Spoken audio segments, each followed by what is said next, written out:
नमस्कार, मैं हूं मधुलिका और आप देख रहे हैं भारत की एक झलक। मैं अपने टीम से इंट्रोड्यूस कराना चाहूँगा जो इस पूरे प्रोग्राम के सूत्रधार हैं जी, हमारे physics faculty and academic head Karneshwar Kishore sir. So much for inviting me. इसमें यही मैं कहना चाहूँगा, जो बच्चे अभी क्लास 10th करके अब आगे का वो फ्यूचर अपना बनाना चाहते हैं जी, तो उसमें सबसे इम्पोर्टेंट रोल प्ले ये करेगा कि वो कौन सा सब्जेक्ट चूज़ करे। जी, तो सब्जेक्ट को लेकर के बहुत सारे ये रहते हैं कि मुझे अभी इंटरेस्ट क्या लग रहा है, क्योंकि 10th क्लास में जो बच्चे होते हैं उस समय उनकी नॉलेज इतनी परिपक्व नहीं होती है कि वो कोई चीज़ को सोचे कि मेरा इंटरेस्ट इसमें लग रहा है, क्योंकि वो और इंटरेस्ट समय के साथ बदलते भी रहेगा। उसका जैसे जैसे नॉलेज बिल्डअप होगा, एक्सपीरियंस गेन करेगा, डेटाबेस उसके माइंड में ज़्यादा आने लगेंगे जी, तो उनको बाद में रियलाइज़ होता है मैंने ये गलत कर लिया। जी, तो बेटर ये है कि आपके आसपास में जो काफ़ी एजुकेटेड हों उनसे सलाह लें। मेरा सलाह यही रहेगा, पहला। दूसरा, आप पेरेंट्स को उसमें पार्ट बनाइए अपने सब्जेक्ट को लेकर के। और तीसरा एक चीज़ ऑप्शन ये है कि अगर आप में ये स्पार्क है कि आप कोई भी चीज़ को पढ़ के समझ लेते हो जी, तो उसमें साइंस ऑप्शन एक बेटर ऑप्शन रहेगा आगे बढ़ने के लिए। और आगे उसमें बहुत सारा स्कोप है, जैसे इंजीनियरिंग हो गया, मेडिकल हो गया। आगे उसके बेसिस पे आप सोसाइटी को बहुत अच्छे से सर्व कर सकते हैं, इंजीनियर बन करके, डॉक्टर बन करके। और दूसरा, यहाँ पे जो ब्रैडफोर्ड में ये स्टार्ट किया गया है आपको स्कूल इंटीग्रेटेड प्रोग्राम, इससे उन बच्चों को बेनिफिट मिलेगा जो ज़्यादातर मतलब अपना टाइम कोचिंग्स में जैसे बिताते हैं जी। तो स्कूल एम्बियंस में और कोचिंग में दो डिफरेंसेस है जो मेरा अपना एक्सपीरियंस रहा है कि स्कूल में एक डिसिप्लिन का माहौल एक अलग होता है, स्कूल का ऑरा अलग होता है, कोचिंग का ऑरा अलग होता है। तो जब बच्चे स्कूल में आते हैं तो वहाँ उनका एक गार्जियन और एक बिना गार्जियन के, हाँ, तो वहाँ कंप्लीट उनका एक अलग इमोशन से अटैच होता है जो स्कूल से अटैच होता है। और अगर स्कूल में उनको कॉम्पिटिटिव वाइब मिल जाए तो और टाइम का सेविंग उससे ज़्यादा कुछ नहीं हो सकता है कि स्कूल आवर में ही उसको वो चीज़ गाइड किया जाए जिसके लिए वो और एक्स्ट्रा टाइम और मनी अपना एनर्जी स्पेंड करेंगे। अगर स्कूल आवर में वो ये चीज़ को कर लेते हैं तो मुझे लगता है वो अपना टाइम भी बचाएंगे और अपना एनर्जी भी सेव करेंगे, अपना फोकस जो है उनका बहुत ज़्यादा बन पाएगा, उनका सेल्फ स्टडी के लिए टाइम मिलेगा जो किसी भी बड़े कंपटीशन को क्रैक करने के लिए उनको चाहिए ही चाहिए। अगर कोई भी कोचिंग हम जाते हैं या स्कूल जाते हैं, जब तक हम सेल्फ स्टडी नहीं करेंगे चीज़ों को हम नहीं सीख सकते।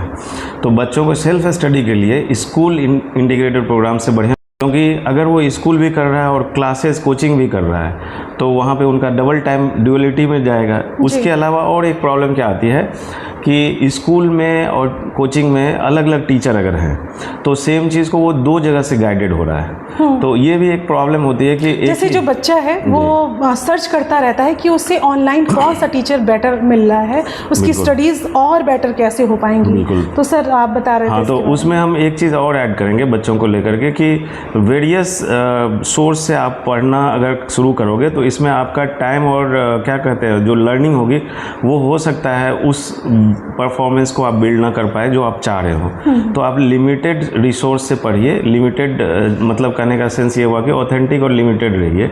ज़्यादा ऑनलाइन में जो बच्चे यूट्यूब पे बहुत ज़्यादा सर्च कर रहे हैं चीज़ों को, उनका टाइम सर्च में ही बीत जाता है।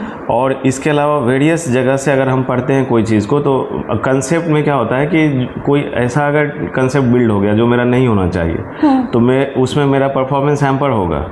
तो कंसेप्ट बिल्डिंग के लिए हमें जो है ऑथेंटिकेट होना होगा।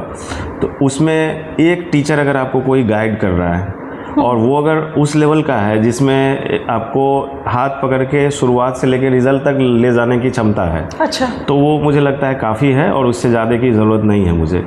और इतना अगर बच्चे को मिल जाए तो वो रिजल्ट कर जाएगा, उसको कहीं ज़रूरत जब आपके पास ऑप्शंस बहुत होते हैं तो आप कंफ्यूज होते हैं। यस, तो इसलिए ऑप्शंस लिमिटेड रखिए, क्योंकि जो भी टीचर होता है वो बेस्ट होता है, वो अपने बच्चे को बेस्ट ही देना चाहता है। पर आपके पास इतने ऑप्शंस होते हैं कि आप उनमें तलाशते हैं कि कौन सा टीचर है वो आपके लिए बेस्ट पढ़ा पा रहा है। थोड़ा वक्त दीजिए क्योंकि आपको भी लोग वक्त दे रहे हैं। तो सर ने जो बात बताई कि आप कंफ्यूज हो जाएंगे, इसलिए कम से कम ऑप्शंस रखें। तो ये चीज़ मैं कहना चाहूँगा लास्ट में कि जो ब्रैडफोर्ड का स्टार्टिंग ये हो रहा है, ये आने वाले टाइम में ब्रैडफोर्ड के नियर में जितने भी पेरेंट्स रह रहे हैं उनके लिए एक बहुत बड़ा सॉल्यूशन होने जा रहा है कि उनको बहुत ज़्यादा इधर उधर नहीं जाना पड़ेगा। ऑल थिंग्स जो कि वो सोच रहे होंगे अपने बच्चे के नर्चर के लिए, फ्यूचर के लिए, उनके आने वाले करियर के लिए, वो सारा चीज़ ब्रैडफोर्ड में उनको मिल जाएगा। इसके लिए बस उनको यहाँ आने की ज़रूरत है और वो यहाँ जाने कि यहाँ क्या क्या प्रोग्राम स्टार्टअप हुआ है और यहाँ से उनको बेनिफिट मिलेगा। मैं दर्शकों को कहना चाहूँगी कि आप अपने बच्चे को अगर नहीं भी भेज रहे हैं और आपको लगता है कि कोई ऐसा बच्चा है जिसको ज़रूरत है, वो पैसे बहुत खर्च नहीं कर सकता, उसकी इकोनॉमिक कंडीशन नहीं अच्छी है, तो आप उसको भी ये जगह सजेस्ट कर सकते हैं। ये वीडियो आप फॉरवर्ड कर सकते हैं। हो सकता है आपके काम की ना हो लेकिन किसी और के काम की हो। सर से हमने जाना कि बच्चों को क्या करना चाहिए, क्या नहीं करना चाहिए, कोर्स का सिलेक्शन कैसे करना चाहिए। तो सर के बातों को मैं थोड़ा एक समराइज करना चाहता हूँ कि बेटा यहाँ जो एकेडमिशियंस हैं उन्होंने रिसर्च किया है उन सब्जेक्ट के ऊपर। लाइक हम लोग, आप एक बार जेईई का एग्ज़ाम दोगे, आप एक बार नीट का एग्ज़ाम दोगे। हम लोग बच्चों को पढ़ाने के क्रम में वन से टीचर ऑलवेज स्टूडेंट, हम लोग जब आपको पढ़ाते हैं उसके क्रम में हमने लगातार जितने सोर्स को आप सर्च करेंगे अभी, उन सारे सोर्सों को हम लोगों ने ऑलरेडी सर्च किया है और अपना जो कॉन्सेप्ट निकाला है, जो मटेरियल्स हम आपको प्रोवाइड कर रहे हैं, that is the best material. क्योंकि वो जो मटेरियल है हमारे इतने सालों के अनुभव का परिणाम है।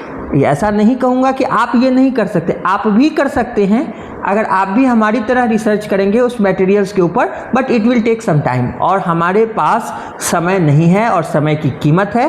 तो आप अपना ध्यान अलग अलग डिफरेंट सोर्सों पे भटकाने की बजाय हम आपको वो चीज़ प्रोवाइड कर रहे हैं जो अलग अलग सोर्स से लेकर के एक बेस्ट मटेरियल्स तैयार किया गया है, उसको हम लोग आप तक पहुंचाएंगे। सर ने यही आपको समझाने का प्रयास किया था। और भी इंफॉर्मेशन के लिए देखते रहिए भारत की एक झलक। मिलते हैं अगले वीडियो में, तब तक जय हिंद, जय भारत।